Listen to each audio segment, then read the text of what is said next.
Ayan guys, so guys, ito po yung spiral stairs namin papunta sa roof deck ng aming office. So, mag-go sa... Hala, may multo! Hala!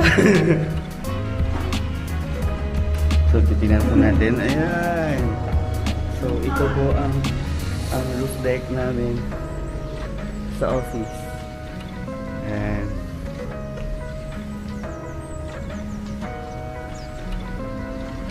Ayan, sa Ate Frida. So, titignan natin kung ano ang makikita sa labas.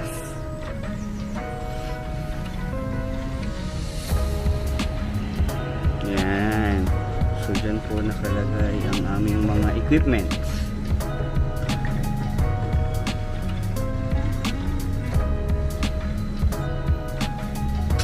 Ayan. So, every morning, healthy living po kami ni Ate Frida. Ganito po yung nagiging routine namin araw-araw. Bago mag-start yung working day, nagbe-brisk walking po si Ate Frida. Tapos may dala siyang tubig para lagi po tayong naha-hydrate kasi mahirap pong ma-dehydrate. So ano ang masasabi mo, Ate Frida? Bakit mo laging ginagawa yan kada umaga? Ayan, masama siya guys. Inapakan niya ang isang drone.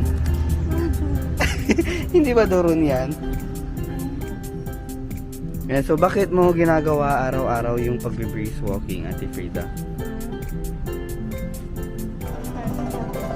Para sa healthy living? So ano ang masasabi mo sa lahat ng mga gustong magkaroon ng healthy lifestyle, mga ganon? Ano ang advice mo sa mga nahihirapang mag-diet or may mga imbalance sa health condition, ganon? Ano ma-advise?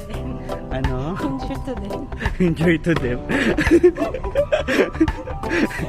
Ayan. Good morning.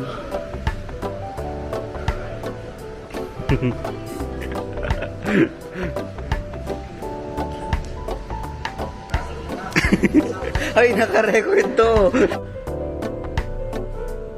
Hindi na pag-alasing ka dyan sa parating na si Carlos. Morning.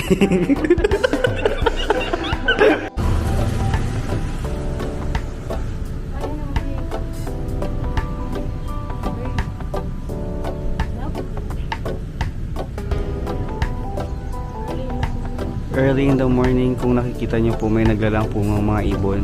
Buti pa sila, maagang-maaga pa lang may kalandian na sinampal po ako sa katotohanan na wala talaga akong love life. Uy, pwede tayong maging vlog.